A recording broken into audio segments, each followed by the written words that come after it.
दोस्तों नमस्कार, मैं अनिल कुमार लक्ष्य जी के क्लासेस में आपका स्वागत करता हूं। जैसे कि हमने पिछली बार टॉपिक कंप्लीट किया था प्राचीन भारत में विदेशियों का आक्रमण।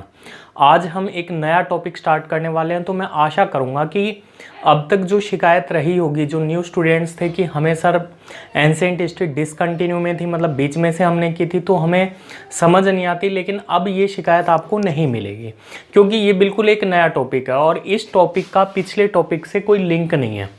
ठीक है जी। अच्छा, दूसरी चीज़ मैं हमेशा कहता हूँ कि ये जो क्लास है लक्ष्य जी के क्लासेस जो आपको क्लास प्रोवाइड करवा रहा है वो किस किस चीज़ के लिए, एंशिएंट हिस्ट्री ऑफ इंडिया है, हम किस एग्ज़ाम्स के लिए कर रहे हैं। तो हम यूपीएससी के लिए, यूजीसी के लिए, PCS specially for HS exams के लिए और एसएससी के लिए, हरियाणा एसएससी के लिए और जो इस टाइप के कम्पिटिटिव एग्ज़ाम्स है लाइक रेलवे वगैरह है, इस टाइप के जितने भी यूपीएसएससी है और बाकी जो एग्ज़ाम्स हैं उनके लिए भी। अभी जैसे कि दिल्ली पुलिस का सब इंस्पेक्टर का है और जो दिल्ली पुलिस के कांस्टेबल्स के लिए, तो ये जो टॉपिक है ये सभी एग्ज़ाम्स को कवर करेगा। और ये एक ऐसा टॉपिक है जो एसएससी के लिए बहुत इंपॉर्टेंट है। एसएससी और एसएससी लेवल्ड एग्ज़ाम्स के लिए ये काफ़ी इंपॉर्टेंट टॉपिक है। तो इस टॉपिक को हमें ध्यान से करना है ताकि आपको कोई दिक्कत नहीं आएगी। अच्छा, दूसरी चीज़ मैं हमेशा स्टार्ट करने से पहले कहता हूँ कि लाइक कमेंट शेयर, आपका एक लाइक कमेंट शेयर हमें मोटिवेशन देता है कि हम और आपके लिए बेहतर करें। तो आप अपना जो कार्यक्रम है लाइक कमेंट शेयर का वो ज़्यादा से ज़्यादा जारी रखें। हालांकि बहुत कम मतलब सब्सक्राइबर हुए हैं और वो मैं हमेशा कहता हूँ कि मैंने अपने एफर्ट्स काफ़ी लगाए हैं इसमें। तो आपसे भी यही उम्मीद करता हूँ कि आप अपने पूरे एफर्ट्स लगाएं और कम से कम 5 एजुकेशनल ग्रुप्स में और 5 अदर ग्रुप्स जो हैं आपके फ्रेंड्स हैं उनमें शेयर करें ताकि हर किसी को इस लेक्चर का बेनिफिट मिल सके और हम अपने डिजिटल इंडिया के जो प्रोग्राम है उसमें सहयोग कर सकें। तो चलिए टाइम को ना बर्बाद करते हुए हम टॉपिक स्टार्ट करते हैं। मौर्य वंश। मौर्य वंश, इसका जो टाइम पीरियड है वो 321 बीसी से 185 बीसी है। मौर्य वंश के बारे में अगर मैं सबसे जो महत्वपूर्ण चीज़ है उसकी बात करूं तो सबसे महत्वपूर्ण चीज़ है कि ये भारत की पहली केंद्रीकृत व्यवस्था थी। भारत में पूरा सेंट्रलाइज्ड कर दिया था, यानी इसने पूरे भारत को एक सूत्र में पिरो दिया तो यानी कि भारत की पहली केंद्रीकृत व्यवस्था।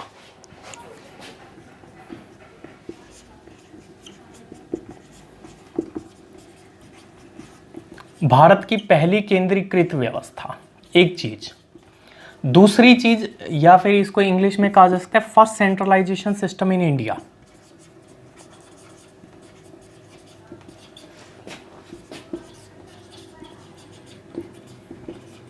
सिस्टम इन इंडिया, ये एक सबसे महत्वपूर्ण चीज है। अगर मैं बात करूं, हमने अभी तक जो चीज पढ़ी है वो ये पढ़ी थी, जैसे कि अगर मैं एडमिनिस्ट्रेटिव सिस्टम की बात करता हूं, प्रशासनिक इकाई की बात करता हूं,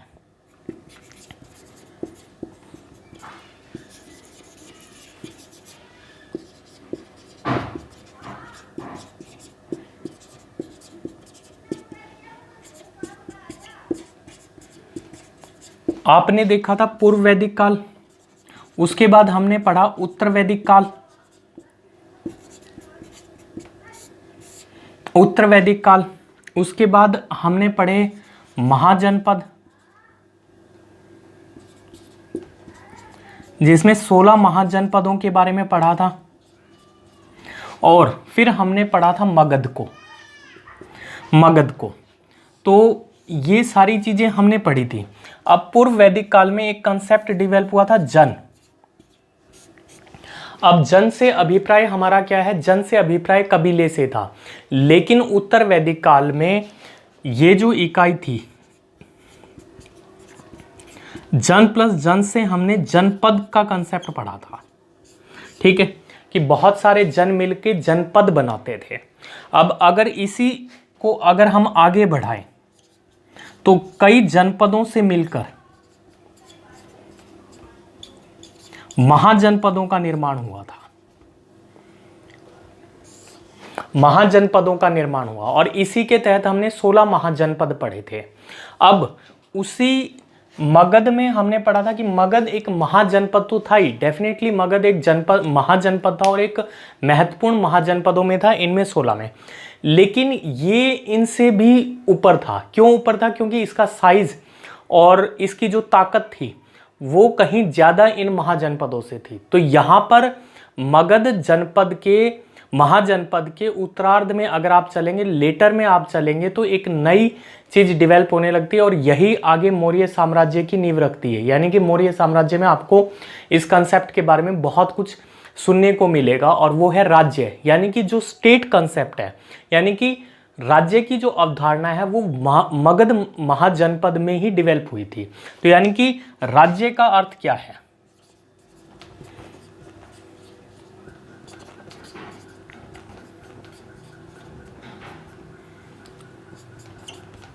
इक्वल टू, यानी कि राज्य की जो अवधारणा है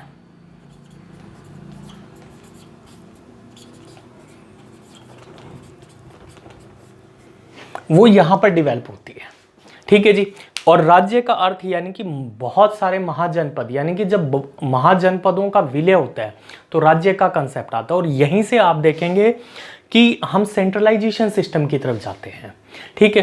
तो मौर्य साम्राज्य की सबसे महत्वपूर्ण चीज क्या है कि फर्स्ट सेंट्रलाइजेशन सिस्टम और राज्य की अवधारणा अब यहाँ पर सुव्यवस्थित रूप से डेवलप होगी और आपको देखने को मिलेगी। बहुत सारी चीजें आपको इस राज्य के अंतर्गत पढ़नी होगी। एक चीज अब बात करते हैं कि मौर्य साम्राज्य को शुरू करने से पहले मैं एक छोटी सी कहानी सुनाना चाहूँगा। आपको पता था कि आखिरी जो नंद वंश का राजा था मगध महाजनपद का, वो था घनानंद।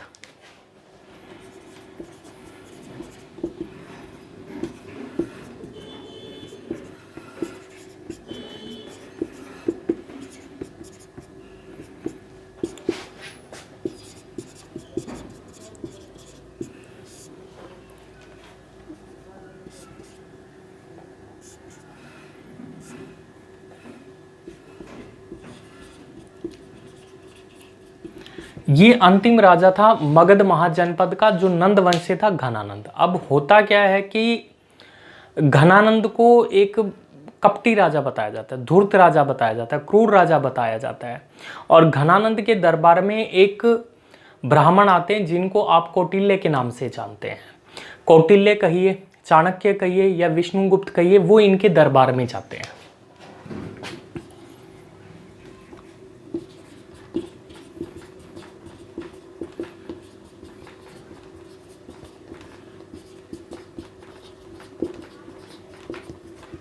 कौटिल्य, विष्णुगुप्त या चंद्रगुप्त, कुछ भी कहिए आप, सॉरी कौटिल्य, चाणक्य या विष्णुगुप्त, आप कुछ भी कहिए, ये इनके दरबार में जाते हैं। और ये देखने में कुछ बहुत ज़्यादा सुंदर नहीं थे, स्मार्ट नहीं थे। आज की अगर भाषा में बात कहूँ कि नॉट सो मच स्मार्ट, और लुकिंग इनकी इतनी अच्छी नहीं थी। लुक, आजकल तो लुक का ज़माना है, तो ये इतने अच्छे नहीं थे। अब हुआ क्या कि ये दरबार में जाते हैं और वहाँ जो इनका राजकीय पुरोहित बैठता, वहाँ पर ये बैठ जाते हैं। अब ये घनानंद को बात पसंद नहीं आती और ये इस कौटिल्य को बहुत बुरा भला कहते हैं और इसको मतलब अपमानित करते हैं, और अपमानित करने के बाद इसको दरबार से निकाल देते हैं। अब उसके बाद क्या होता है कि कौटिल्य वहाँ से मतलब बेइज्जत होके निकल जाता है, और वो जैसे ही जाता है, पाटलिपुत्र की बात होती है ये पाटलिपुत्र में, तो ये वहाँ जाके थोड़ी दूर, मतलब देखिए उस राज्य में जाता रहता है, चलता रहता है। थोड़ी दूर बाद जाने के बाद इसको देखता है कि कुछ बच्चे खेल रहे होते हैं और उनमें से एक बच्चा ऐसा होता है जो उन सबको लीड कर रहा होता है, यानी कि नेतृत्व प्रदान कर रहा होता है। तो कौटिल्य उसमें कुछ अलग सी चीज़ देखता है और वो उसको 1000 करशापण यानी कि उस समय की मुद्रा थी, 1000 मुद्रा या एक करशापण में खरीद लेता है उस बच्चे को, और उस बच्चे का नाम होता है चंद्रगुप्त।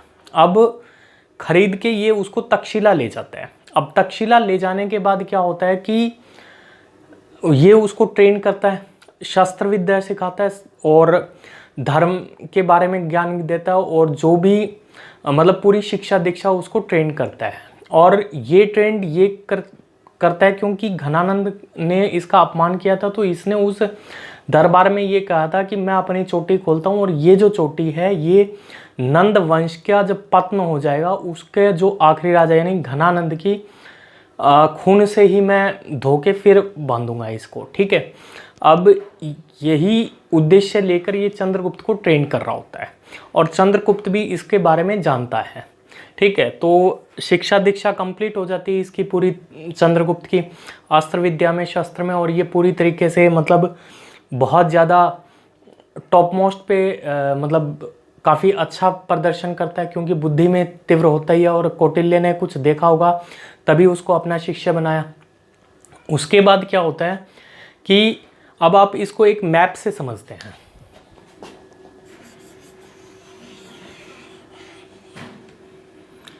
तो ये यहां अगर तक्षशिला है और यहां पे पाटलिपुत्र है, अब ये तक्षशिला, पाटलिपुत्र से इसे तक्षशिला लेकर जाता है। ठीक है, अब चंद्रगुप्त मौर्य सोचता है कि क्यों ना गुरुदेव को खुश किया जाए, और गुरुदेव को मतलब घनानंद का वध करके सौंप दिया जाए, और गुरुदेव खुश हो जाएंगे, क्योंकि गुरुदेव ने मुझे इसी उद्देश्य के लिए ही तो प्रशिक्षित किया है। तो ये क्या करता है, सीधा पाटलिपुत्र में, तक्षशिला से पाटलिपुत्र आता है और यहाँ आकर हमला करता है, और यहाँ बहुत बुरी तरीके से इसकी पिटाई होती है, मतलब ज़बरदस्त। किसकी? चंद्रगुप्त की। और पिटते हुए ये जान बचा बुझू के कहीं जाके दोबारा तक्षशिला चले जाते हैं, क्योंकि और तो कोई उसके पास ठिकाना होता नहीं है। और जाने के बाद इस दौरान चंद्रगुप्त देखते हैं यार चेला तैयार किया था, पता नहीं कहाँ भाग गया, बोले कहाँ घूम रहा होगा, बोले आ जाएगा। लेकिन परेशान चंद्रगुप्त, कौटिल्य भी होते हैं, और उधर चंद्रगुप्त भी अच्छी तरीके से, मतलब हिसाब किताब उसका भी सही होता है, और मुंह सूजा हुआ होता है और चोटें खाई हुई होती हैं, तो वो भी मुंह छुपाते हुए घूमते हैं। 2-3 दिन बाद कौटिल्य के सामने दोनों का आमना सामना हो जाता है। कौटिल्य, अब चंद्रगुप्त को लगता है कि आज तो तेरी सही धुलाई होएगी, क्योंकि तूने बिना कहे गुरुदेव की ये काम कर दिया, और ऊपर से गुरुदेव गुस्से में भी होंगे। लेकिन कौटिल्य जाते हैं, और कौटिल्य उसको कहते हैं बेटा खीर खाएगा, तो क्योंकि 2-3 दिन हो गए, भूखा प्यासा तो था ही। अब कौटिल्य सोचता है यार गुरुदेव खीर की पूछ रहे हैं, और भूख लगी भी थी, तो कहता गुरुजी आपकी इच्छा है। अब गुरुजी अपने हाथों से उसको खीर बनाते हैं, और अच्छी स्वादिष्ट खीर बना के उसके सामने परोस देते हैं, कहते हैं ले बेटा चंद्रगुप्त खा। अब चंद्रगुप्त क्या करता है कि सपोज ये खीर है, आप दोगे तो मुंह में पानी आने लग गया होगा। अब ये खीर है, चंद्रगुप्त मौर्य इसे यहाँ से खाते हैं, बीच में से खाते हैं।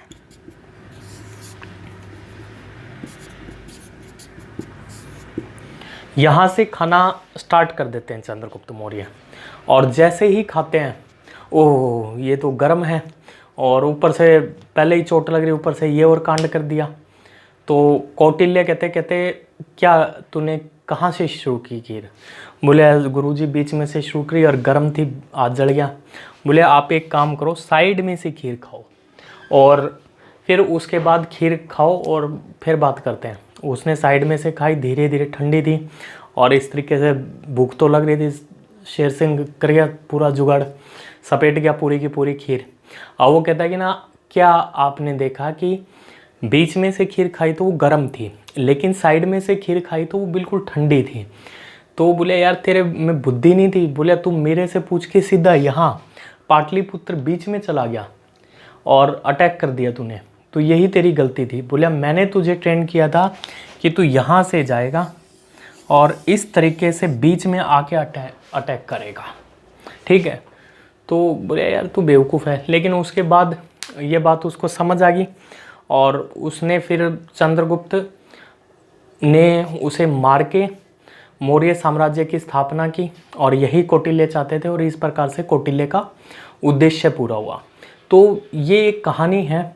आगे हमें चंद्रगुप्त के बारे में भी पढ़ना है, बिंदुसार के बारे में भी पढ़ना है, और उसके अलावा अशोक के बारे में भी पढ़ना है, और अन्य जो राजाएं हैं इनके बारे में भी हमने पढ़ना है। तो ये सारी चीज़ें हम पढ़ेंगे डेफिनेटली।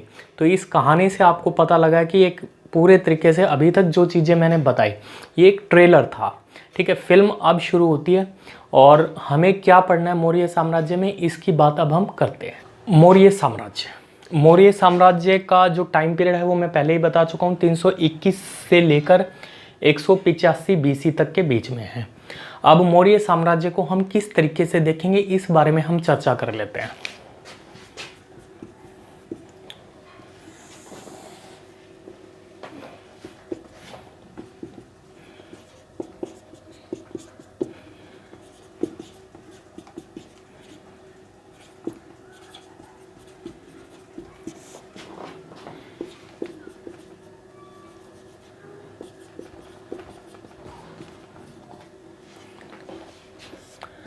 देखिए, मौर्य साम्राज्य को हम 3 भागों में हम देख सकते हैं।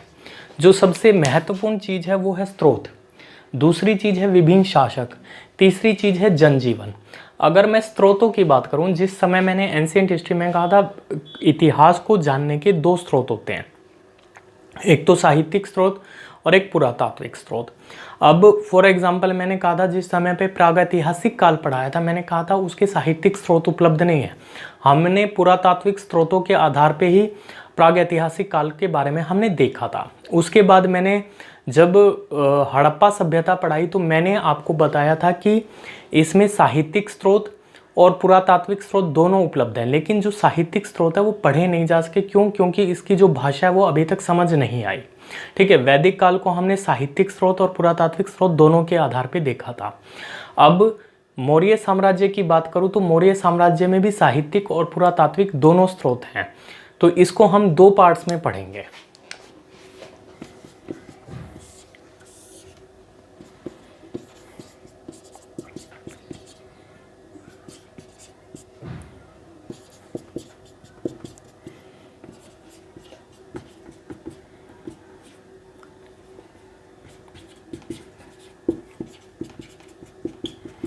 अगर मैं साहित्यिक स्रोतों की बात करता हूं तो साहित्यिक स्रोतों में बहुत सारे हैं, जैसे कि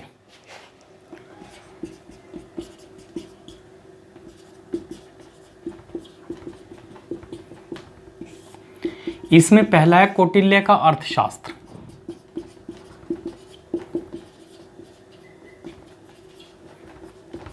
दूसरा है मेगास्थनीज की इंडिका,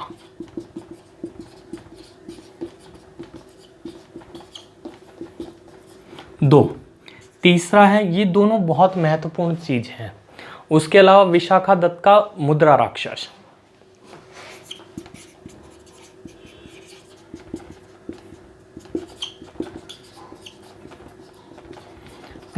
ये काफी इंपॉर्टेंट स्रोत है। उसके अलावा हम चौथा जो अन्य है, लाइक जैन एवं बौद्ध ग्रंथ,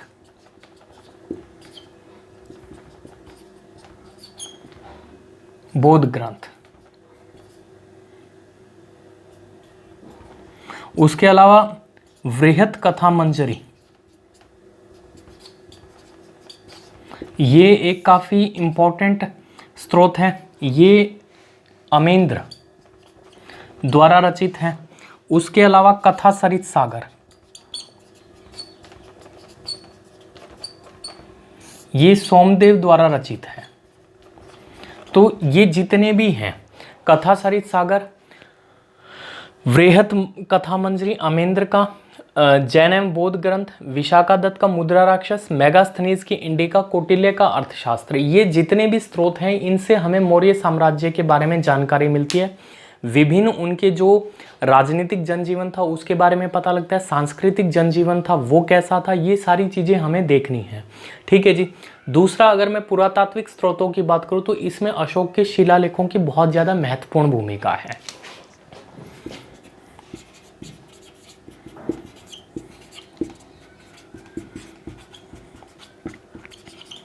और अगर अशोक के शिलालेखों की बात करूं, इसको मैं 3 पार्ट्स में बांट सकता हूं। शिलालेख,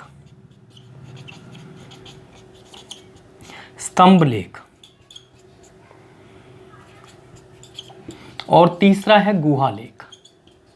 और फिर हम इनको भी 2 भागों में बांट सकते हैं, जैसे कि वृहत, लघु, यानी कि वृहत शिलालेख, लघु शिलालेख, और इसी प्रकार से इसको भी मैं 2 भागों में बांट सकता हूँ, वृहत स्तंभ लेख, दूसरा लघु शिलालेख। अगर मैं गुहा लेख की बात करता हूँ तो इसमें जो हमें जानकारी मिलती है वो उसकी सांस्कृतिक जनजीवन की मिलती है।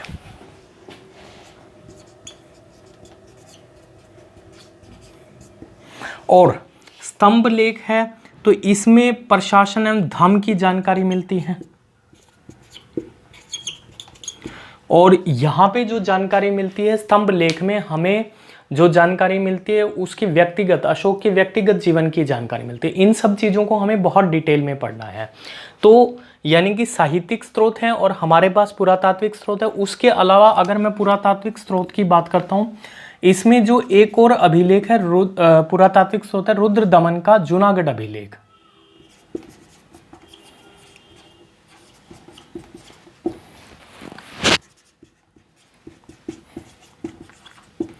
रुद्र दमन का जूनागढ़ अभिलेख, तो ये भी एक सबसे महत्वपूर्ण स्रोतों में से माना जाता है। तो इस प्रकार से मैंने आपको एक ओवरव्यू दिया है कि हमने किस प्रकार से पढ़ना है और कैसे चीज़ों को चलाना है। तो आज जो हमारा टॉपिक रहेगा वो मौर्य साम्राज्य के स्रोत रहेगा, और उन स्रोतों में भी जो मैं बात करूंगा साहित्यिक स्रोतों की बात करूंगा।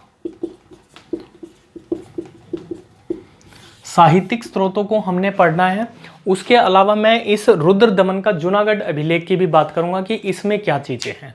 तो ये सारी चीजें हमने कहीं ना कहीं देखनी है। तो अब हम इसको स्टार्ट करते हैं। स्रोत और साहित्यिक स्रोत, और इसमें जो सबसे पहला स्रोत है वो है कौटिल्य का अर्थशास्त्र, one of the most important.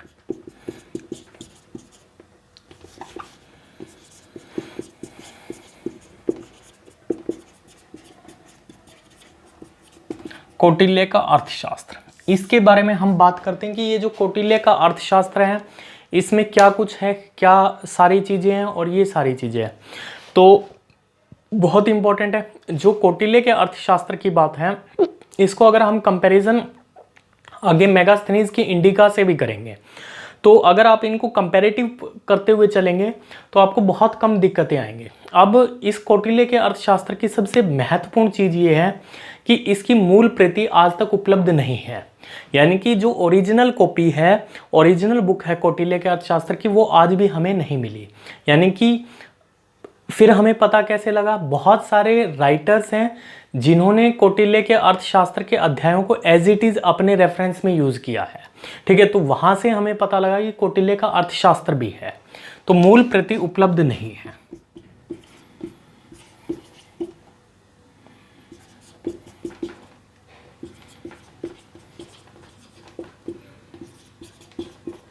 दूसरी चीज, ये तत्पुरुषीय अंदाज में लिखा हुआ है।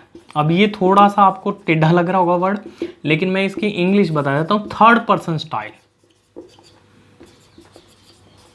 थर्ड पर्सन स्टाइल, तो तत्पुरुषीय अंदाज में लिखा हुआ है। थर्ड पर्सन स्टाइल का मतलब कहीं भी कौटिल्य ने अपने अर्थशास्त्र के अंदर मैं का प्रयोग नहीं किया, मैं या तुम का प्रयोग नहीं किया। ये फर्स्ट पर्सन है मैं, सेकंड तुम, यू, उन्होंने ही का प्रयोग किया, वह कहता है। तो यहाँ पे कभी भी अर्थशास्त्र ने ये चीज़ नहीं है। तो यानी कि सीधी सी बात है, वह का प्रयोग किया इन्होंने। ये चीज़ आपको ध्यान रखनी है। तीसरी चीज़, ना तो चंद्रगुप्त यानी कि राजा का जिक्र है कि कौन है राजा, ना राजधानी का जिक्र है कि पाटलिपुत्र है, या इन सब चीज़ों का कहीं कोई जिक्र नहीं है। तो ना राजा और ना राजधानी का जिक्र है यहाँ पर।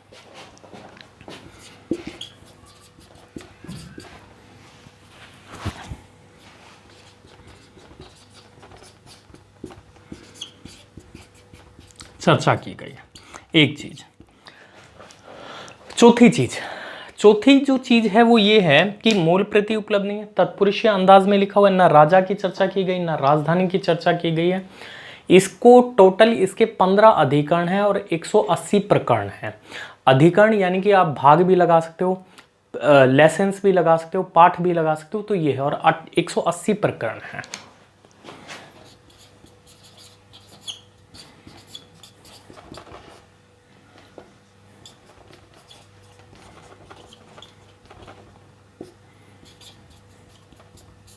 भाग है। अच्छा, दूसरी चीज मैंने कहा मूल प्रति उपलब्ध नहीं है। इसकी जो सबसे पहले 1905 में पंडित श्याम शास्त्री,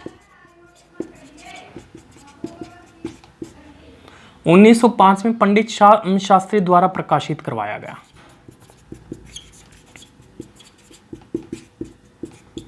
तो 1905 में पंडित श्याम शास्त्री द्वारा इसे प्रकाशित करवाया गया, तो ये एक सबसे महत्वपूर्ण चीज है। उसके अलावा अब हमें ये देखना है कि इसमें किस चीज का जिक्र है और इसने विभिन्न, अच्छा इसका जो मूल विषय है, कौटिल्य का अर्थशास्त्र का मूल विषय क्या है? मूल विषय इसका राजनीति है। एक चीज है, राजनीति के साथ चर्चा करते हुए इन्होंने अर्थव्यवस्था पे भी बात की, समाज पे भी बात की, संस्कृति पे भी बात की, तो इन सब चीजों की बात की। लेकिन ये इनका मूल विषय अगर पूछ लिया जाए तो वो राजनीति है, राजनीति पर केंद्रित है इनका।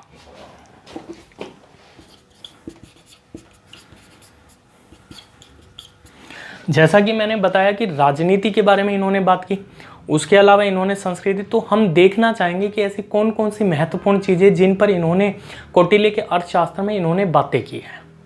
तो इन्होंने राजनीति के पर क्या चर्चाएं की? राजनीतिक पर, राजनीति में के अगर पॉलिटिकल डायमेंशंस की बात करूं तो इसके बारे में इन्होंने क्या बात की है? तो सबसे इंपॉर्टेंट मैंने अभी बताया कि 15 अधिकरणों में टोटल है, ये 180 परिकरण है। तो इन 15 अधिकरणों में से 15 अधिकरणों में से जो 6 अधिकरण हैं वो राजा के ये सप्तांग सिद्धांत से संबंधित हैं। अब ये सप्तांग सिद्धांत क्या है कि 15 अधिकरण में से 6 अधिकरण सप्तांग सिद्धांत से, ये सप्तांग सिद्धांत क्या है? इन्होंने ये कहा कि राजा जो है वो सभी व्यवस्थाओं का एकमात्र कारक नहीं होता, यानी कि king is not only the factor of all systems but they are the 7 factors responsible for the factors, यानी कि राजा जो है वो सभी व्यवस्थाओं का एकमात्र कारक नहीं है बल्कि 7 कारक है जिनके कारण व्यवस्थाएं चलती हैं। तो ये चीज इन्होंने बताई है, और वो 7 कारक कौन कौन से, इनके बारे में हम चर्चा करते हैं। तो इन्होंने क्या बताया कि राजा सभी व्यवस्थाओं का एकमात्र, और ज्यादातर लोग क्या सोचते हैं कि किंग सुप्रीम अथॉरिटी है, किंग ने जो कह दिया सुप्रीम है, किंग के ऊपर कोई भी अकाउंटेबिलिटी नहीं है, बट ऐसा नहीं है। इन्होंने इस चीज को नकारा है। इन्होंने कहा है कि 7 फैक्टर्स हैं जिससे पूरा सिस्टम बनता है। King is not only the supreme authority, उसके ऊपर भी अथॉरिटीज है, बहुत सारी अथॉरिटीज जिनके प्रति किंग अकाउंटेबल है, राजा जिम्मेदार है उस चीज के लिए।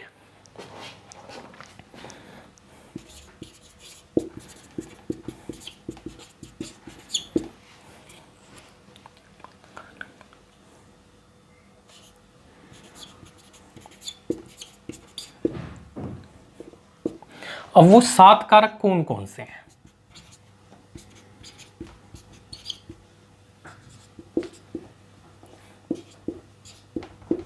राजा खुद, अमात्य दूसरा कारक है, जनपद तीसरा कारक है, दुर्ग या किला भी आप कह सकते हो, ये चौथा कारक है। उसके अलावा कोष या धन, उसके अलावा दंड, सेना, ये छठा कारक है, और जो लास्ट कारक है वो है मित्र। तो यानी कि राजा सबसे है, मैंने अभी बताया कि व्यवस्था में राजा एक कारक है लेकिन सुप्रीम कारक नहीं है। दूसरा अमात्य, अमात्य का यहाँ अभिप्राय प्रधानमंत्री से है। तीसरी चीज जनपद, जब राज्य ही नहीं होगा तो किस चीज की बात करेंगे, तो जनपद खुद एक इटसेल्फ कारक है। फोर्ट, किला, दुर्ग, ये भी एक कारकों में माना जाता है। धन के बिना किसी राज्य का अस्तित्व नहीं है। आज के दिन देश को चलाने के लिए जो ये कर वगैरह लगाए जाते हैं वो धन होगा तभी तो राज्य चलेगा। तो ये बात उस समय भी कौटिल्य ने अपने अर्थशास्त्र में बताई है। दंड, सेना, राज्य के लिए सेना का अनिवार्य होना बहुत जरूरी है। मित्र, ये एक सबसे इंपॉर्टेंट चीज है। मित्र का अर्थ यहाँ राजा के विदेश संबंधों से अभिप्राय है। मित्र का अर्थ है राजा के विदेश संबंधों से।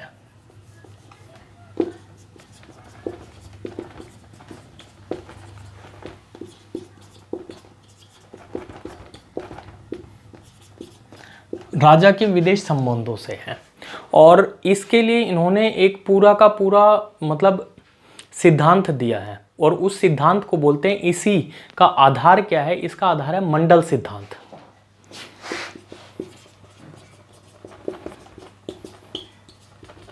मंडल सिद्धांत की बात की है, और दूसरा इस मंडल सिद्धांत के अंतर्गत 12 मंडलों की बात की गई। 12 मंडलों से अभिप्राय यहां 12 राज्यों की कल्पना की गई है, ना की गई है। तो ये सारी चीजें इन्होंने अपने इस कौटिल्य के अर्थशास्त्र में इन्होंने राजनीति के बारे में लिखा हुआ है कि किस प्रकार से क्या सारी चीजें चलेंगी और कैसे सिस्टम चलता है। तो 12 मंडल हैं, और मंडलों के मंडल सिद्धांत के अंतर्गत 12 मंडल है। 12 मंडलों का अभिप्राय यहाँ 12 राज्यों की कल्पना की गई और उनके संबंधों के बारे में बातचीत बताई गई है। और इसी मंडल सिद्धांत के अंतर्गत एक और बात बताई गई है जिसको आप अक्सर आज के दिन बहुत पॉपुलर बात है, और वो कौटिल्य ने उस टाइम पे ही बता दी थी। तो कौटिल्य की अगर मैं रिलेवेंस की बात करूं तो कौटिल्य आज बहुत ज़बरदस्त, मतलब बहुत ज़्यादा रिलेवेंस है। ठीक है, भारत में कौटिल्य की प्रासंगिकता बहुत ज़्यादा है, और ऐसा कोई एक फैक्टर नहीं है, एक कोई क्षेत्र नहीं है जहाँ पे कौटिल्य की प्रासंगिकता ना हो।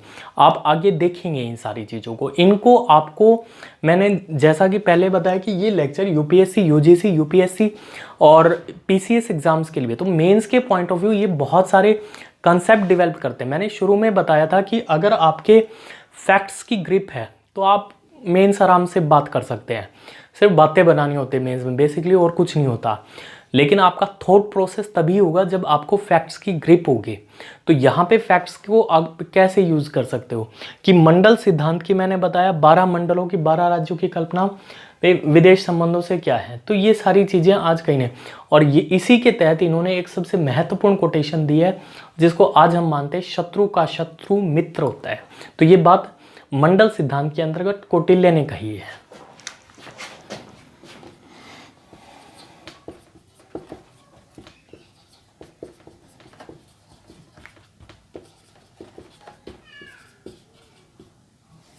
ये चीज है, तो इसे हमें ध्यान रखना पड़ेगा। तो यहाँ पे हमने एक कौटिल्य का ओवरव्यू मिला।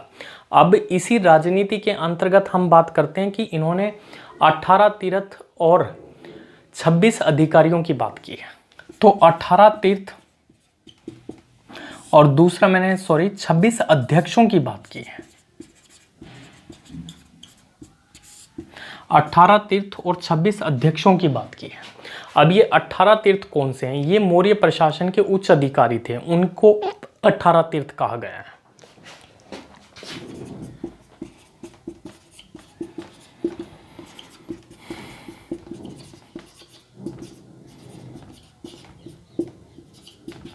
अधिकारी थे। ये जो 26 अध्यक्ष हैं ये मौर्य प्रशासन में विभिन्न विभागों के अध्यक्ष थे, तो उनके बारे में बताया गया है।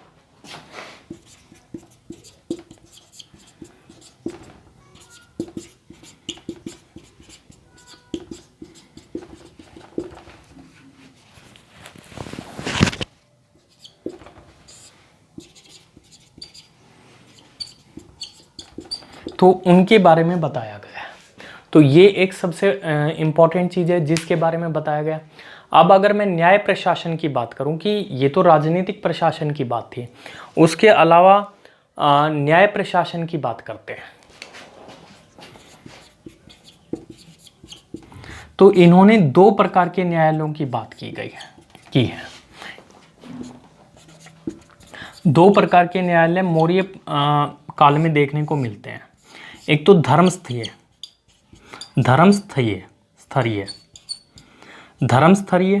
और दूसरा है कंटकाशोधन।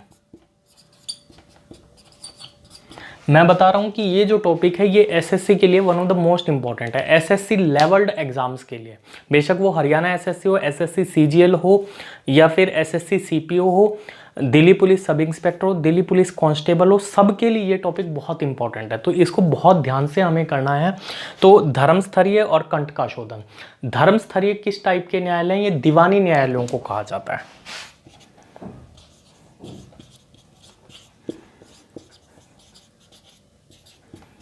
और कंटकाशोधन फौजदारी मामलों के जो न्यायालय हैं, तो उनको कहा जाता है। तो इस विषय में हमें ध्यान रखना कि धर्मस्तरीय दीवानी और कंटका शोधन जो है वो फौजदारी मामलों के जो न्यायालय हैं उनके लिए ये चीज़ें यूज़ की गई हैं। अब बात करते हैं, अगली जो बात है वो अर्थव्यवस्था से संबंधित है। अर्थव्यवस्था, और अर्थव्यवस्था की बात मैं करूं तो अगर दो बातों में मैं जरूर करूंगा। एक तो कर की बात की गई है, इन्होंने कहा था उपज का 1/6 भाग कर की दर थी। कर की दर ये कई बार पूछी जाती है। तो कौटिल्य के अनुसार जो कर था वो उपज का 1/6 भाग था, जबकि मेगास्थनीज के इंडिका के अनुसार ये 1/4 भाग होता है। ठीक है जी, ये बात इन्होंने की है। दूसरी बात उद्योग की, पूर्ण राजकीय नियंत्रण।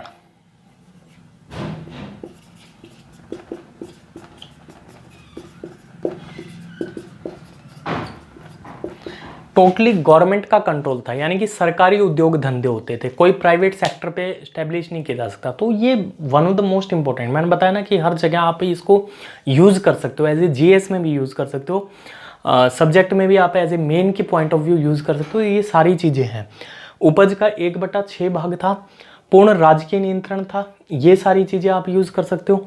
तो ये है। अब बात करते हैं समाज के बारे में इन्होंने क्या बताया।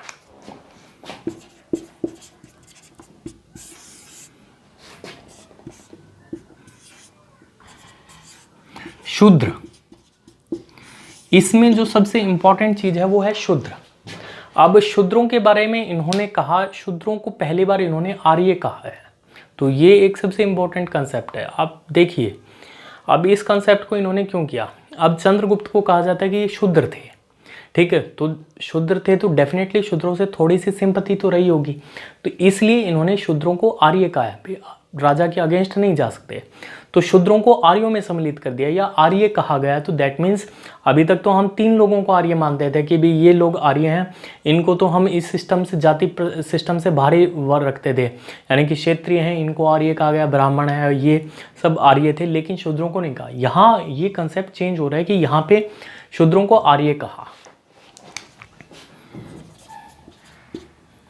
दूसरा, अब देखिए स्वरूप राजा का बड़ा होता जा रहा है, सॉरी राज्य का स्वरूप बड़ा होता जा रहा है, तो यानी कि सीधी सी बात है मैन पावर की जरूरत पड़ेगी। अब जब इनको आर्य ही कह दिया गया तो सीधी सी बात है इनसे कृषि भी करवाई जाती थी, और वो कृषि कहाँ पर करवाई जाती थी, राजकीय बंजर भूमि पे इनसे कृषि करवाई जाते थे। जो बंजर भूमि होगी वहां मेहनत ज्यादा लगी, लेकिन इनको अधिकार दे दिया गया।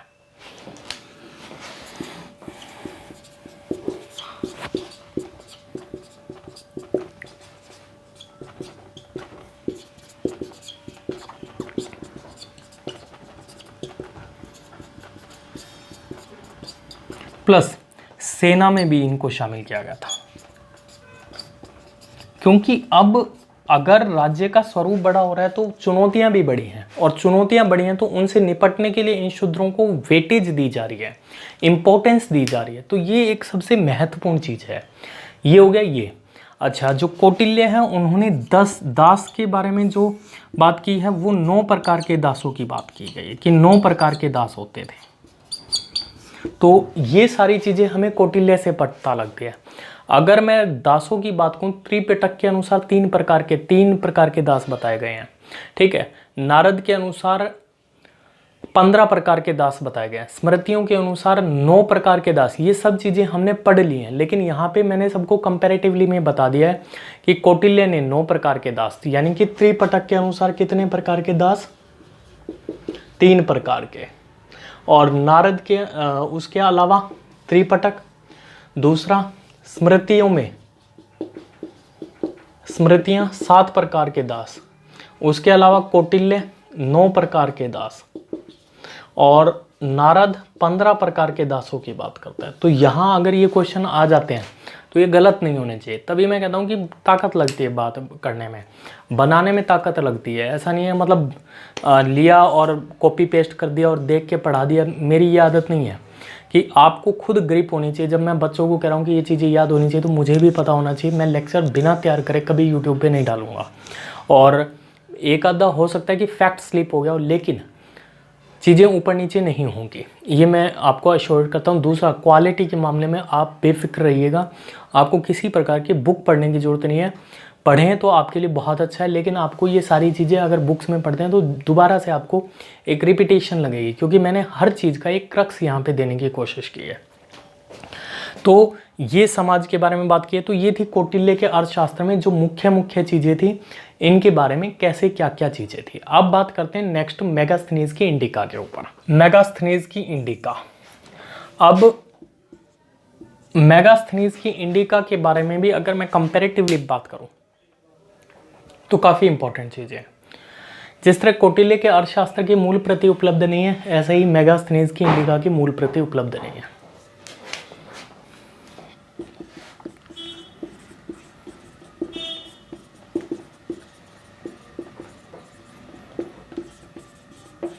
एक चीज, दूसरी चीज, मेगास्थनीज की इंडिका की मूल प्रति उपलब्ध नहीं, ये मैंने बता दिया। दूसरी चीज, वहां पर जो उसका मुख्य विषय था राजनीति पर था, यहां पे मुख्य विषय मौर्य प्रशासन है।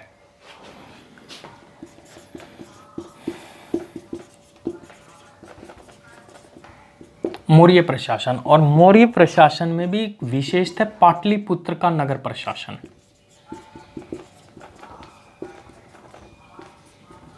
विशेषता, ये एक सबसे इंपॉर्टेंट चीज़ है कि मौर्य प्रशासन में इसका मुख्य विशेष था, और वहाँ भी पाटलिपुत्र का जो प्रशासन है ये था। अब बात करते हैं कि पहली बात, ये मेगास्थनीज था कौन। मेगास्थनीज टोटल 4 वर्षों तक भारत में रहा, और ये जो है ये 304 से लेके 299 बीसी तक भारत में रहा, और ये सेल्यूकस निकेटर का दूत था। सेल्यूकस निकेटर का दूत था और 304 से 299 तक था। इसने अलग अलग चीज़ों के लिए अलग अलग नाम दिए हैं। मतलब जब अगर हमें अपने मुश्किल लगते हैं तो हम भी अपने आप को नाम कुछ और दे देते हैं। अगर फॉरेन कंट्री से आया हुआ है तो हम उसको अपने लेवल पे अपनी भाषा में कुछ बता देते हैं। तो सेम कुछ इसी टाइप का काम इन्होंने किया। इन्होंने चंद्रगुप्त को सेंट्रोकॉप्टस कहा, सेंट्रोकोटस।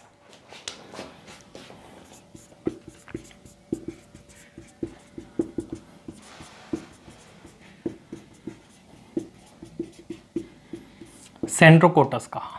एक चीज, जब इन्होंने इसको सेंट्रोकोटस कहा है तो पाटलिपुत्र को पोलीब्रोथा कहा।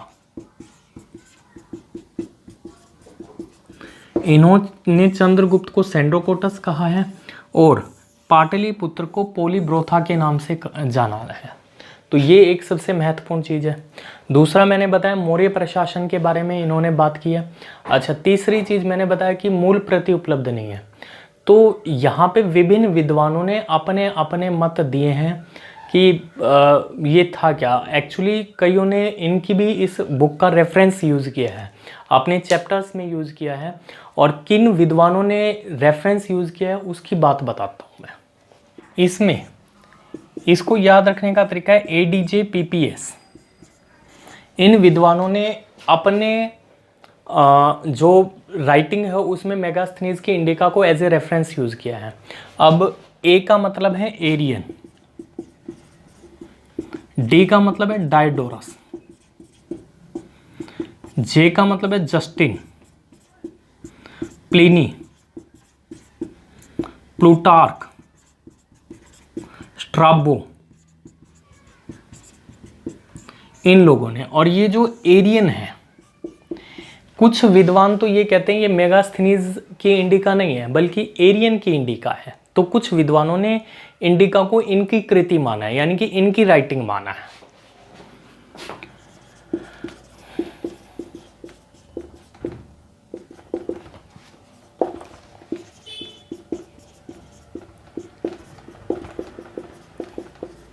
एरियन की कृति माना है।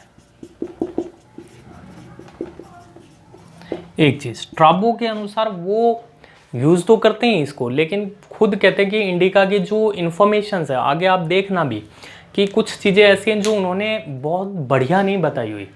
तो यहाँ पे स्ट्राबो ने उनकी जो इंडिका है दी गई इंफॉर्मेशन उनको असत्य और अप्रामाणिक माना है, फॉल्स माना है कि भी इररिलेवेंट इंफॉर्मेशन है।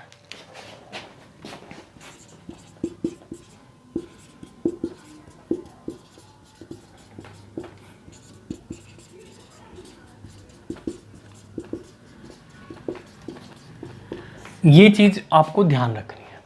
अब बात करते हैं मौर्य प्रशासन में विभिन्न जो डायमेंशंस थे उसमें किसके बारे में क्या बातचीत की गई है। राजनीति। अब मैंने कहा कि जो इनका प्रशासन था वो इनका जो फोकस था वो ज़्यादातर मौर्य प्रशासन पे था और मौर्य प्रशासन पे केंद्रित था और उसमें भी पाटलिपुत्र के नगर प्रशासन पे। तो इन्होंने पाटलिपुत्र के बारे में क्या कहा है।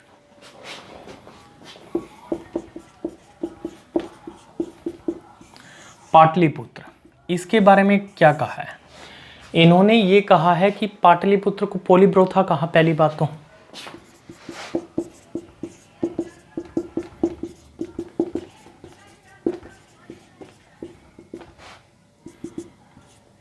पोलिब्रोथा कहा। दूसरी चीज, इन्होंने पाटलिपुत्र को कहा है कि ये गंगा एवं सोन नदी के संगम पर स्थित है।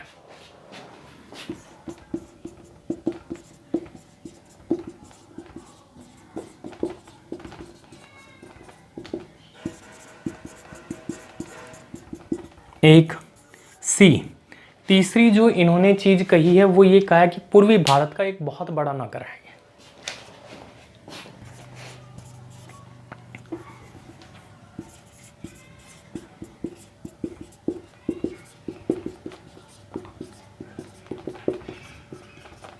बड़ा नगर।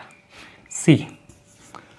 डी, इन्होंने ये कहा है कि मतलब वहाँ पे सूसा और एक बतना थी कोई होगी जो भी इन्होंने अपने वहाँ सेल्यूकस निकेटर का, चूंकि ये राजदूत था तो जहाँ से आया था तो वहाँ इन्होंने देखे थे। उन्होंने कहा था बोले यार ये जो पाटलिपुत्र है और इसके जो महल हैं उनका कंपैरिजन सूसा और एक बतना के जो महल थे उनसे भी बोला बहुत बेहतर महल है। तो ये एक सबसे इम्पोर्टेंट है।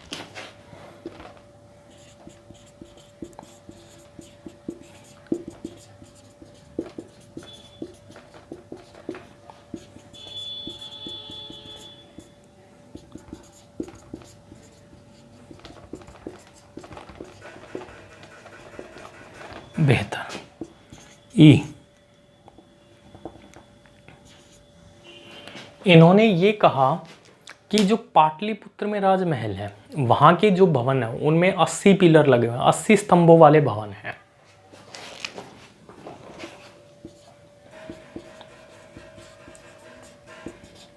पाटलिपुत्र में के राजमहल में 80 स्तंभों वाला भवन। ये जितनी चीजें इन्होंने पाटलिपुत्र के बारे में कही हैं तो काफ़ी इंफॉर्मेशन इन्होंने दी है। उसके अलावा इन्होंने ये कहा चूंकि पाटलिपुत्र ये इनका जो मैंने बताया कि राजनीति में जो मुख्य फोकस है मौर्य प्रशासन पे है और यहाँ भी पाटलिपुत्र और उसमें भी विशेषता। अब ये पाटलिपुत्र के इसी के तहत नगर प्रशासन, पाटलिपुत्र के नगर प्रशासन की बात करते हैं कि पाटलिपुत्र का जो नगर प्रशासन था वो कैसे चलता था। तो उन्होंने बताया कि जो पाटलिपुत्र का नगर प्रशासन था वो 6 समितियों द्वारा चलाया जाता था। 6 समितियों द्वारा और प्रत्येक समिति में 5 सदस्य होते थे।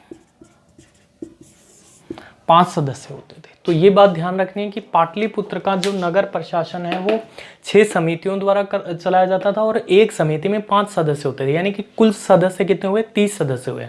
अब ये 6 समितियां कौन कौन सी थी जिनके द्वारा नगर प्रशासन चलाया जाता था, उनको हम देखते हैं। इनमें पहली समिति थी शिल्प, दूसरी समिति थी विदेश, तीसरी समिति थी जनसंख्या, चौथी समिति थी उद्योग व्यापार, पांचवी समिति थी वस्तु निरीक्षण और छठी समिति थी कर। तो ये 6 समितियां था जो इन समितियों के नाम थे जिनके द्वारा ये चलाया जाता। शिल्प, विदेश, जनसंख्या, उद्योग व्यापार, वस्तु निरीक्षण और कर, इन समितियों के द्वारा चलाया जाता था। इसके अलावा सैन्य प्रशासन के लिए भी 5 समितियां थी, यानी कि पाटलिपुत्र की सुरक्षा सेना के द्वारा की जाती थी। और सैन्य प्रशासन में भी 5 समितियां थी, समितियां। तो ये बात ध्यान रखनी है, ठीक है जी। तो ओवरऑल जो मतलब मौर्य प्रशासन में जो पाटलिपुत्र का नगर प्रशासन है वो इस तरीके से चलाया जाता था। उसके अलावा पाटलिपुत्र में जो हेड था, नगर प्रशासन का जो हेड था, उसको एस्ट्रोनॉमी कहा।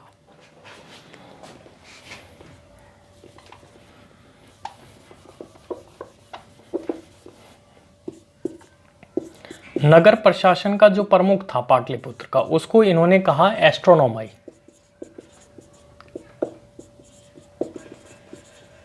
एस्ट्रोनॉमी ये नगर प्रशासन का प्रमुख था,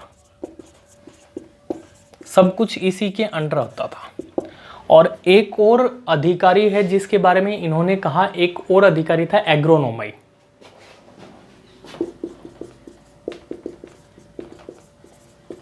एग्रोनॉमी इन्होंने इसके बारे में कहा, ये जिला अधिकारी होता था, जिला अधिकारी था। और इसका काम क्या था, एक तो भू राजस्व को इकट्ठा करना, व दूसरा यातायात, इसको देखना। ये 2 काम थे, एक तो भू राजस्व के बारे में और एक यातायात के बारे में। तो ये सारी चीजें इन्होंने बताई मौर्य प्रशासन में कि एग्रोनॉमी क्या था, एस्ट्रोनॉमी क्या था, पाटलिपुत्र के बारे में इन्होंने बताया। ये सारी चीजें इन्होंने इस प्रकार से काफी डिटेल्ड वे में बात की है। उसके अलावा अब बात करते हैं अर्थव्यवस्था के बारे में इन्होंने क्या बताया। अर्थव्यवस्था, कर की बात मैं ऑलरेडी बता चुका हूं। इन्होंने 1/4 उपज का 1/4 इसकी बात की है, जबकि कौटिल्य कितना बताता है, 1/6 बताता है। दूसरी बात, इन्होंने एक मार्ग की बात की है। तो देखिए प्राचीन काल में ऐसी बात नहीं है, हमारा जो प्राचीन भारत का इतिहास है और प्राचीन काल है, वहाँ पे भी बहुत बड़े बड़े महामार्ग थे। उसमें 2 महामार्ग इंपॉर्टेंट है, एक को कहते थे हम उत्तरापथ और एक को दक्षिणापथ।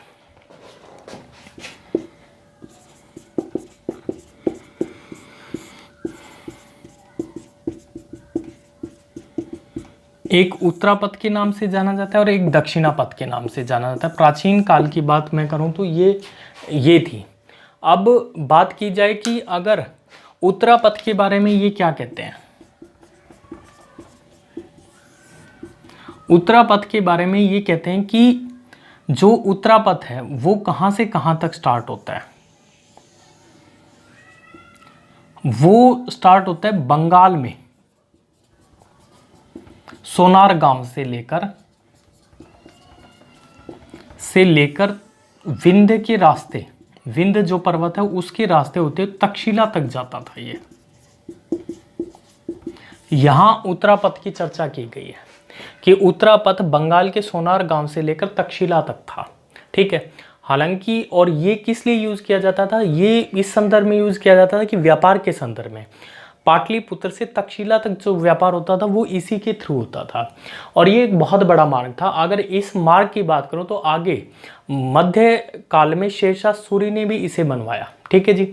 शेरशाह सूरी ने इसे बनवाया। उसके बाद एंशिएंट मॉडर्न हिस्ट्री में 1839 में ऑकलैंड ने जीटी रोड का निर्माण करवाया था, तो वो यही था। तो यानी कि ये प्राचीन भारत से ही है। तो 1839 में जीटी रोड का निर्माण, जीटी रोड का अर्थ है ग्रैंड ट्रंक, यानी कि हाथी की सूंड जैसा था।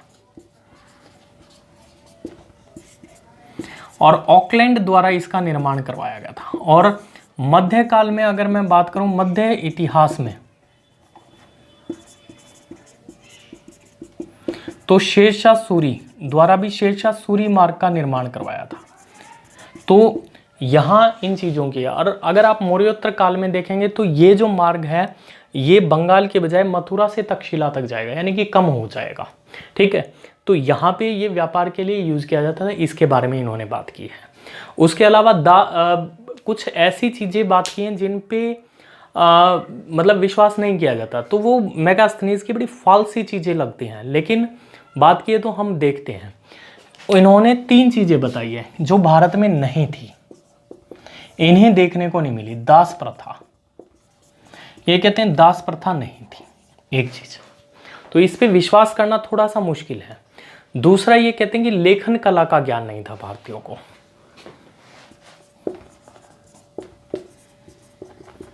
लेखन कला का ज्ञान भारतीयों को नहीं था, ये भी एक अजीब सी चीज देखने को मिलती है। तीसरा जो बात है वो इन्होंने की है कि भारत में अकाल नहीं पड़ते थे।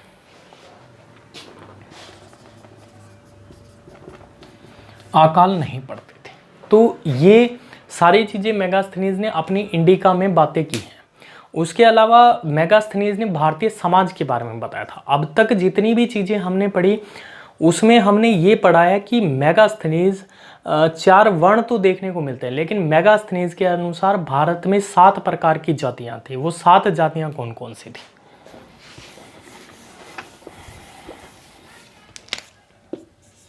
7 जातियां भारत में देखने को मिलती हैं मेगास्थनीज के। दार्शनिकों का यहाँ अभिप्राय मेगास्थनीज का अनुसार ब्राह्मणों से है कि ब्राह्मण थे। दूसरा किसान थे। तीसरा गवाला, चरवाहा भी कह सकते हो आप, अहीर, इस जाति के बारे में बात की है इसने। उसके अलावा व्यापारी, शिल्पकार, कारीगर, इसके बारे में भी बातचीत की है इसने कि ये भी थे। 5वां गुप्तचर या निरीक्षक के बारे में इन्होंने बात की कि ये भी एक जाति इन्होंने इसको बताया। सैनिक, ये एक अलग जाति थी। और उसके अलावा सभासद, तो ये जाति थी। इन सब चीज़ों के बारे में इन्होंने बताया था। तो ये थी मेगास्थनीज की इंडिका, जिसके बारे में इन्होंने पूरी चर्चा की गई, विस्तार से चर्चा की है और अलग अलग डायमेंशंस पे कौटिल्य के अर्थशास्त्र की तरह इन्होंने बताया है। अब जो हम तीसरी बात करते हैं वो विशाखादत्त का मुद्रा राक्षस। ये 9वीं सदी पूर्व मध्यकाल का एक नाटक है, ठीक है जी। और इस नाटक में मौर्य काल में मौर्य साम्राज्य की स्थापना कैसी की गई थी ये सब इस नाटक में बताया गया। यानी कि इस नाटक के द्वारा हमें मौर्य साम्राज्य की स्थापना की जानकारी मिलती है।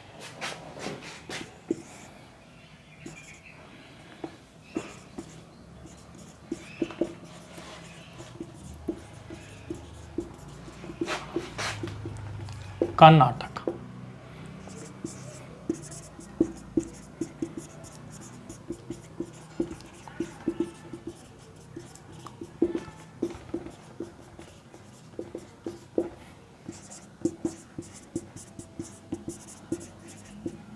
मिलती है। दूसरी चीज, अब मौर्य इस नाटक में वास्तविकता क्या है, इस नाटक की मतलब विषय बिंदु क्या है? विषय वस्तु ये है कि मौर्य साम्राज्य की स्थापना चूंकि कौटिल्य के द्वारा की गई थी, मतलब कौटिल्य का उसमें योगदान था। और कौटिल्य की जो कूटनीतिक चालों के द्वारा किस प्रकार मौर्य साम्राज्य की स्थापना की गई ये उस नाटक में दर्शाया गया है, ये चीज। दूसरी चीज, इस नाटक में मतलब चंद्रगुप्त को वृषल कहा गया। वृषल का अर्थ है यानी कि शूद्र।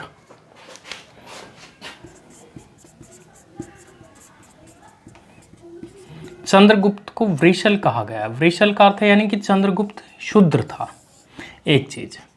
उसके अलावा जो लास्ट पॉइंट है वो ये है कि दुंडीराज,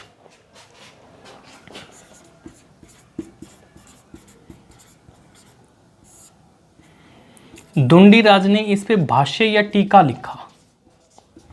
यानी कि टीका या भाष्य का क्या अर्थ होता है कि इसी नाटक को आसान भाषा में बताया, ठीक है। कोई भी किताब है उस पे भाष्य या टीका तब लिखी जाती है यानी कि जब वो उसको आसान भाषा में बताता है, एक्सप्लेन करता है, उसे भाष्य या टीका कहते हैं। किसी भी किताब पे अगर कोई भाष्य या टीका लिखा जाता है यानी उसको आसान भाषा में एक्सप्लेन करना। तो ये था विशाखादत्त का मुद्रा राक्षस। उसके अलावा मैंने बताया था कि जैन एवं बौद्ध ग्रंथ,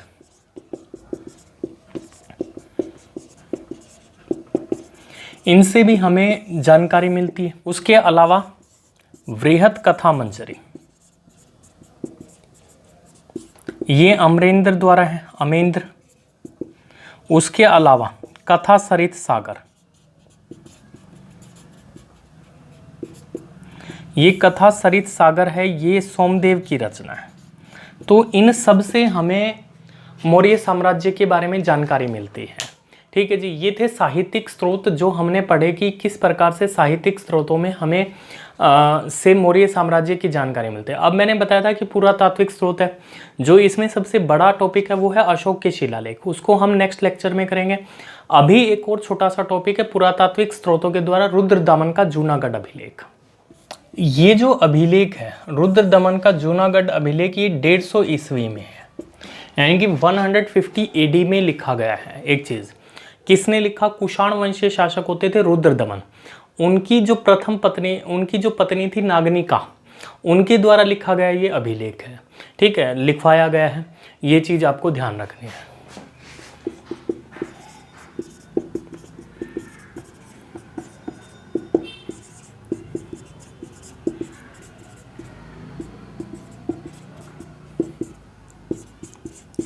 नागनिका। अच्छा, इस अभिलेख में जो सबसे इंपॉर्टेंट चीज है वो क्या है? इसमें चंद्रगुप्त व अशोक दोनों के बारे में जानकारी मिलती है। चंद्रगुप्त व अशोक दोनों के बारे में जानकारी।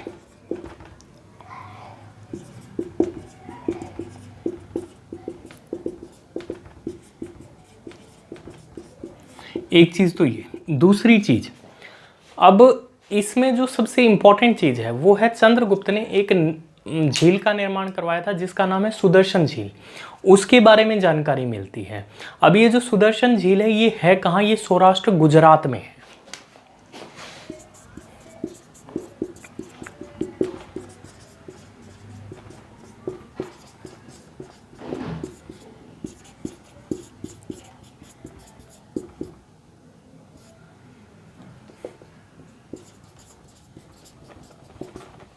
सौराष्ट्र गुजरात में है। चंद्रगुप्त ने इस झील का निर्माण करवाया था और ये झील है सुदर्शन झील, सौराष्ट्र गुजरात में।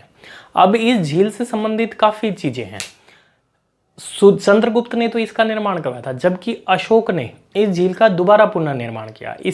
इसी क्रम में रुद्रदमन ने भी इस झील का पुनर्निर्माण करवाया है। एक चीज़ तो ये, तो यानी कि अगर क्वेश्चन ये रहता है कि निर्माण किसने करवाया? चंद्रगुप्त है। पुनर्निर्माण अशोक ने भी करवाया और रुद्रदमन ने भी करवाया। अच्छा, इस दौरान चूंकि राजा खुद नहीं जाएगा निर्माण मतलब देखने कि भी ये झील सही बन गई है, ये ऑब्जर्वेशन किसकी थी? वहाँ जो राज्यपाल रहे थे उन लोगों की ऑब्जर्वेशन थी कि किसने इसका निर्माण करवाया और किस प्रकार से ये सारी चीज़ें। तो इसमें हम देखेंगे कि कौन उस समय पे सौराष्ट्र का राज्यपाल था या कौन जिसने इसका श्रेय जाता है कि भी इन्होंने इनके कहने पर इस झील को ऑब्जर्वेशन की थी और निर्माण हुआ था। तो यानी कि सीधी सी बात है कि चंद्रगुप्त के समय पे वहाँ का राज्यपाल कौन था सौराष्ट्र का, ये भी कई बार पूछ लिया जाता है, तो उसको हम देखते हैं। तो यहाँ राजा है, यहाँ श्रेयकर्ता, यानी कि जिसने इस झील का निर्माण करवाने में मदद की उस समय पे, यानी कि राज्यपाल सौराष्ट्र का, ये भी आप कह सकते हैं चंद्रगुप्त। चंद्रगुप्त के समय पे जो वहां का राज्यपाल था वो था पुष्यगुप्त। एक चीज, दूसरी चीज अशोक, तुषाश्प, तीसरा रुद्रदमन, सुविशाख। तो ये राज्यपाल थे। तो इस प्रकार से हमने मौर्य साम्राज्य की के जो स्रोत हैं उनमें साहित्यिक स्रोतों को कंप्लीट कर दिया है। उसके अलावा जो एक छोटा सा टॉपिक था पुरातात्विक स्रोतों का और रुद्रदमन का जूनागढ़ अभिलेख, उसके बारे में हमने बात की। और अब जो हम नेक्स्ट लेक्चर में करेंगे वो थे अशोक के शिलालेख। मैं एक और लेक्चर एंशिएंट हिस्ट्री का कंटिन्यू करूंगा, उसके बाद मॉडर्न हिस्ट्री का नेक्स्ट लेक्चर स्टार्ट करेंगे कि ब्रिटिश का भारत पर क्या प्रभाव पड़ा, कृषि का क्या प्रभाव पड़ा, अर्थव्यवस्था पर क्या प्रभाव पड़ा, ये सारी चीज़ें हम देखेंगे। तो ये सारी चीज़ें, लेकिन जो नेक्स्ट लेक्चर रहेगा वो भी एंशिएंट हिस्ट्री का ही रहेगा, अशोक के शिलालेख, ताकि एक पूरा पार्ट कंप्लीट हो जाए। और वो जो पार्ट है वो कौन सा होगा? अशोक के शिलालेखों पर होगा। तो ये था मेरी तरफ से। आशा करता हूँ कि आपको ये वीडियो पसंद आई होगी, और अगर पसंद आई है तो मैं फिर से दोबारा कहता हूँ कि लाइक कमेंट शेयर ज़रूर कीजिए, और कम से कम एटलीस्ट 5 लोगों को 5 ग्रुप्स एजुकेशनल ग्रुप्स में इसको डाल दीजिए। तो ये सारी चीज़ें हैं। धन्यवाद।